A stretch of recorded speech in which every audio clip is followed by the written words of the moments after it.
ইমাম বুখারী রাহিমাহুল্লাহ এর জীবনীর সাথে সম্পৃক্ত একটি স্মরণীয় ঘটনা।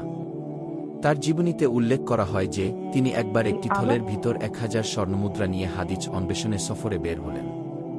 সফর অবস্থায় কোনো এক চোর এই স্বর্ণমুদ্রাগুলো দেখে ফেলে এবং তা চুরি করার জন্য ইমাম বুখারীর পিছনে লাগে। কিন্তু চোর তা চুরি করার সকল প্রকার চেষ্টা করা সত্ত্বেও ব্যর্থ হয়। পথিমধ্যে ইমাম বুখারী পানিপথে ভ্রমণের জন্য জাহাজে আরোহণ করলে চোরও তার সাথে যাত্রা শুরু করে। সেখানেও সে চেষ্টা করে ব্যর্থ হয়। পরিশেষে চোর মুদ্রাগুলো চুরি করার নতুন এক কৌশল অবলম্বন করে।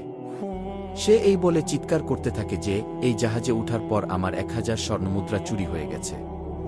মুদ্রাগুলো একটি থলের ভিতর ছিল। সে থলেটির এমন ধরন বর্ণনা করল যা সে ইতিপূর্বে ইমামের কাছে দেখেছিল।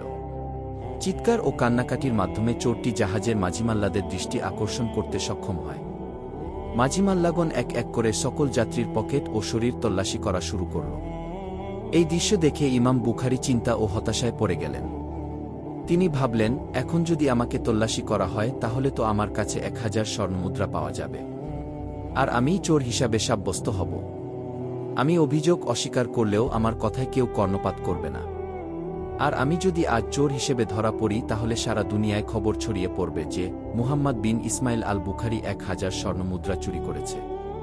আমার সারা জীবনের সাধনা ব্যর্থ হবে। আমি যে সমস্ত সহিহ হাদিস সংগ্রহ করেছি তাও লোকেরা গ্রহণ করবে না এবং পবিত্র ইলমে হাদিসের অবমাননা হবে।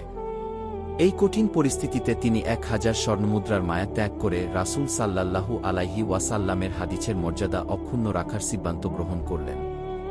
তাই তালাশকারীগণ তার শরীরে তল্লাশি চালানোর আগেই তিনি অতি গোপনে 1000 স্বর্ণমুদ্রাসহ থলেটি পানিতে ফেলে দিলেন। এরপর সকলের মালপত্র ও শরীর তল্লাশির এক পর্যায়ে ইমাম বুখারীর শরীরও তল্লাশি করা হল।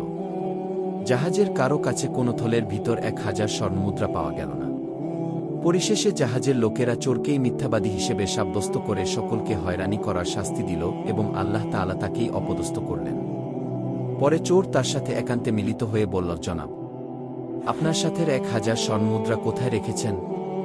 উত্তরে তিনি বললেন, তোমার চক্রান্ত বুঝতে পেরে আমি তা পানিতে ফেলে দিয়েছি। এভাবেই আল্লাহ তাআলা ইমাম বুখারী এবং তার সংগৃহীত সহিহ হাদিসের মর্যাদা অক্ষুণ্ণ রাখলেন।